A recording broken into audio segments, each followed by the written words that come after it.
Hi, it's Dan's all about Arsenal 1886. Just a quick sort of intro, really, to this one.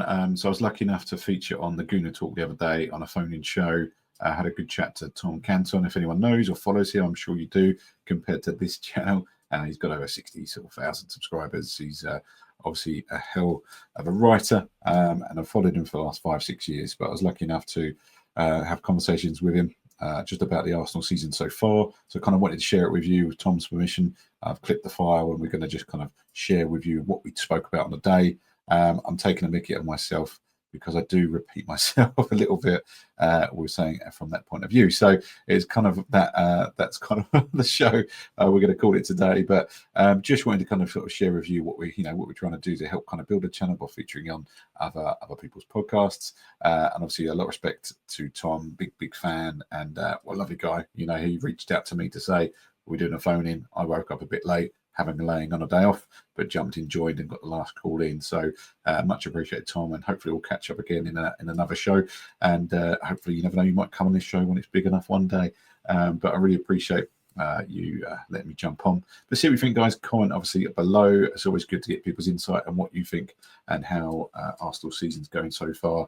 We've just sat here and recorded also the preview show for the Crystal Palace game as well. But this is its own little standalone video, but just gives you an idea of timescale when it was done. So it was this week, just after the Champions League game versus Atletico Madrid. So, but enjoy, and you can take the mickey out of me. Feel free to comment how many times I said the catchphrase, and then we'll speak to you in the next one. But so thanks so much, and just remember to subscribe to the channel as well, because it does really help us out. And then come back and view another day. We are looking to do some live talks, but I want to get more people behind the channel first before we can kind of get that going to make it more interesting, get some debates and comments and stuff going in the future. So thanks again, and I'll see you in the next one. All about Arsenal. How you doing, man? You good? You well? Yeah. Hi, Tom. How are you? Yeah, very good. Thank you, man. How are you? Yes, very good. Apologies, late jumping on. No, you're fine. Not 100%. You're our final call of the day. I mean, it's terrible. Absolutely. Thank you, man. Tell me what your Arsenal truth is. What's surprised you this season? What's perhaps proven you wrong? What's just relatively on your mind in that regard? Sure, I've written a load of stuff down just to kind of touch on really, but it's interesting. The Arsenal evolution. I put Arteta evolution. I think how much he's evolved over the 5, nearly 6 years we've had him. I think you've seen him change and grow as a manager. I think we know he gets a kind of a bit between his teeth and how he's changed in maybe his approach to the game, defensively, how much more sound we are. But it's one of the first things we sorted out. And I think, we finally clicked. We finally got it how we need it, want it. And it's going to win. It's going to win trophies. I'm very much a pro Arteta. I've never been an Arteta out. I love him, from that point of view. So I've never been this whole, we have a bad game and the world ends. Weird, isn't it? Like labels that we keep putting on ourselves, like either being Arteta in or Arteta out. It's strange behaviour. It's so bizarre. And my fear is we have one bad game or we can see the goal and the world will fall apart. But I just think people need to see how far we've come. And I think I'm very much a supporter. I support Arsenal. I'm not here just to batter them every time we have a bad game. But we've been so good and so consistent this season is one of the things I'm just really enjoying. And I think from the summer transfer window, I was so excited. I wasn't worried about winning anything this season. It was really bizarre. Last couple of seasons, I really want to win. But this season, I just want to enjoy it. And I think from when Gyökeres got signed, that was one of the things. And Eze, and it just kind of got better and better. And it was just an unbelievable summer, and I've just been excited to watch every game, support, and see how far we can go. And I think the way it's going so far, I can see us going far in, I think, all comps, from that point of view. There's no reason why not. Injuries, obviously, we've had a few already, but I've never been worried. And I think a lot of people are the same, from that point of view. So, Odegaard's down, Eze's in, it's absolutely fine. So there's like a reassurance every time you go, we've got this still. I've never had any worry, and I think when we see Havertz come back, I'm excited to see him and Gyökeres up front together, like two strikers. I think that's going to be an exciting combo and something I think Arteta will want to try. Do you think he'll do it? I feel like he might play Havertz like behind Gyökeres. I don't know if he'll play him in kind of like a 2, if you know what I mean. I think you'll probably have Gyökeres at like just the front, Havertz just behind like the false 9 type. Yes. But like more to link up play. And I could see it being quite deadly. It's just how we then set up everyone else, because someone's got to miss out and it's then who. But is it the opportunity while Odegaard's out and Havertz comes back that we try that? Eza sits on the bench but comes on or goes on the left. So we've got so many options, which is the other reason it's so exciting, Tom, from that point of view. But Madueke as well, we've still got him, as another option. And would like, a bit more rotation maybe to happen. But I did enjoy Tuesday night with Skelly being rotated back in and just seeing what he's all about as well. I think he made a statement. I really did think he made something of a statement and was kind of like, I'm still here. Look, this is what I can do. Calafiori's been great. He's been without a doubt, and he still starts to me at left back on Sunday against Palace. 100%. Master with Skelly, 18 years of age. What he did against an Atletico Madrid side was brilliant. Unbelievable. The drive there, we were down the end where all 4 goals were. We were just having the best time. We were on the east side, right by the corner flag, and we just saw everything going on. And but that drive through the midfield, no one can stop him. He's 18 years old, 19, whatever he's coming up. And I'm not worried about him not starting as much compared to his last season because he's got so much more to learn still and develop. And we've just got a player on our hands for however long. He's signed a new contract, everything else. We've got him for a long, long time, a long career, hopefully, from that point of view. So I'm buzzing. I'm buzzing for the team at the moment.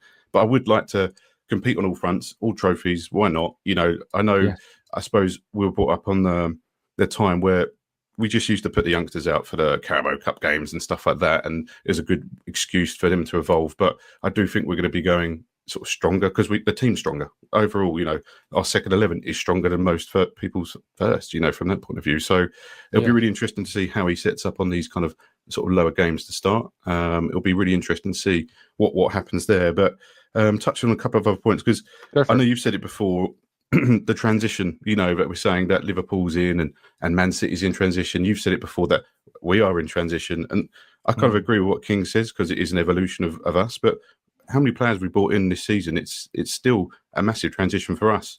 But I think where we've been building this team for the last 5 seasons, I think we're just ahead of everyone else who's trying to then bring new people in from that point of view. And I love that Slot is losing sleep over Arsenal from that point of view. He's not the only one. It feels like everyone's losing sleep over Arsenal at the moment. But it's just unbelievable. And the set piece FC thing, I love it from that point of view because everyone hates it, but that's what you're meant to do. Just people can't do it like we are at the moment, and it's not just happened. We've been doing it the last 2-3 seasons, convincingly, and they still can't stop it. Nothing's really changed. They might set up slightly different game to game, but we're still getting in there. I mean, Gabriel, unbelievable. What a head he's got, from that point of view. Yes. He's been in my dream team, from start to finish fantasy football. Yeah. And he's still scoring some fantastic points. So bring it on, from that point of view.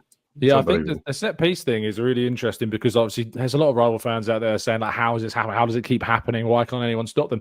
And it's actually really simple to explain this. And you can compare it in other sports as well. The likes of, Novak Djokovic or Roger Federer dominating tennis for so many years because they could just do things that other tennis players couldn't. You look at, in Formula One, Lewis Hamilton had a better car pretty much for many, many years, but also was a great driver. The same can be said about Max Verstappen. And use these examples. Arsenal have got an ability that is just better than everybody else at the moment. And It's not a simple case of like, you can stop it by doing X, Y, Z. If your delivery is of a certain level, if you've got the presence in the box of Gabriel and Saliba and others that are just so well refined and so well trained, it doesn't matter what you do to coach a defensive kind of counter to it.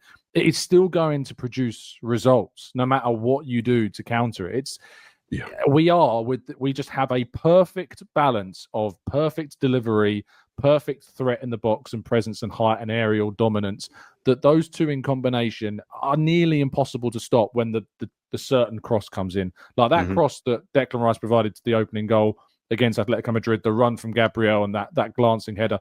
That's unless you bring Gabriel to the floor, you're not stopping that. It's just not possible. So it's a great kind of cheat code to have. Yeah, there is. I did see there was an image, and I don't know if it was not AI image. There was a picture of Gabriel, and there was about 5 defenders around him. I don't know if you see that. There was... I haven't seen it yet. I'll try and find it. It could be AI, but it equally could be true. That's how good it is. I wouldn't be surprised, but they were just dotted all around. I was like, that can't be real. If it is, it just shows. But he still managed to score, from that point of view. So we're just very lucky from that point of view. And, all may it continue. It's not going away. It's a huge part of our game. And I think finally, with the low blocks and stuff that have stopped us in the past, I think that is a massive weapon that we've got that we can just break teams down with. And every time we've got a corner, we know their team's got to be nervous, got to be shaking in their boots every time. Oh, here we go. And, if we can score even 1-0, I mean, the games we've had with Fulham and stuff recently, the 1-0 was slightly frustrating because we deserved more out of it, I thought. But we'll take the one all day long. If we have to go boring Arsenal, yes, that's the one. that is a very real picture. It's very real. Mad. Yeah, look how crazy that is, isn't it? Oh my god! But I think they've learned. So I don't know what minute that was, but that's got to be maybe later on. First half. I think it looks first half. Oh really? Well, okay. It looks like it's the first half. I think at least. But yeah, it's just laughable. It is laughable. It's hilarious. But it's, and that in a way, and we were talking about kind of go full circle. The first conversation we were having about Gyökeres was that his presence in the team has in some ways created more space for others like Saka and Eza or Martinelli or Trossard, whoever, and that's making us better. The way he plays on the last man and drawing attention means that others can play better, and that is something to be excited about as well. Because when he clicks, it's going to be great. Oh my god, we haven't even clicked yet, Tom. That's the mad thing. There's still a lot to go, and we want to be turning over teams like we did on Tuesday. And you can see more of that coming. And that's an exciting place to be. I think from that point of view. Very much so. Dan, tell people all about your new channel that's launched or launching, one of the two. Launching. Oh, literally a few weeks old, from that point of view. So it's as my name says, Dan's all about Arsenal 1886, and it really inspired by yourself, Tom. Thanks, I've sent you messages, and I've watched you for the last 5-6 years, Tom. And I'll be honest, I'm one of the wallflowers. I'm in the background. I'm kind of listening and taking it all in. And I thought, I've got to get involved. I'm so passionate about the club myself. I've been a supporter since birth. I had no control of that from my point of view. Yeah. Born into an Arsenal baby grow, and I'm being held by dad. So from that point of view, so I had no choice. But I'm so lucky to have been born into a team that I love so much. And when I do get down there to see the occasional game, which families got season tickets, and they tend not to go to the evening games, so I'm always there more for the Champions League. But for the channel itself, I just want to grow a nice community of people. I just want to be able to talk about it more with like-minded people. So if people want to go check it out, follow, they're more than welcome, Tom. Invite everyone over, because it's a really good, just saying I'm excited and trying to learn how to do it. I suppose we're still evolving ourselves with the evolution of my channel. So it's a real challenge, and people reach out a lot and ask advice stuff. I say I'll be honest. I always say the same thing. I say it's about consistency. It's hard work, and it's especially starting from a smaller point. I was very fortunate. I took over the channel. It had about 7,000-ish subs, I think, when I took over in 2016. But we've started a channel from scratch before the Arsenal way, a few years ago, and we're looking to do some more of that channel soon as well. And it's hard, but it's just about consistency. It's just about graft and also being just in many ways yourself. It's so important to just be yourself, because I think people do kind of tune into that genuinity, if that's a word. It's not, is it? Genuineness. I was corrected on that the other day. The genuineness as well. So Dan, good, massive props to you for making the steps. That's the first thing to do, is to start, and good luck with it.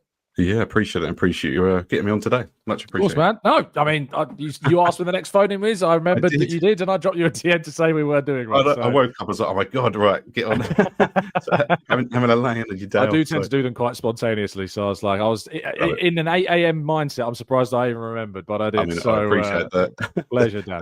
Reminder. So thank you so much for that. Thanks. Pleasure. See you. Speak to you soon. Bye.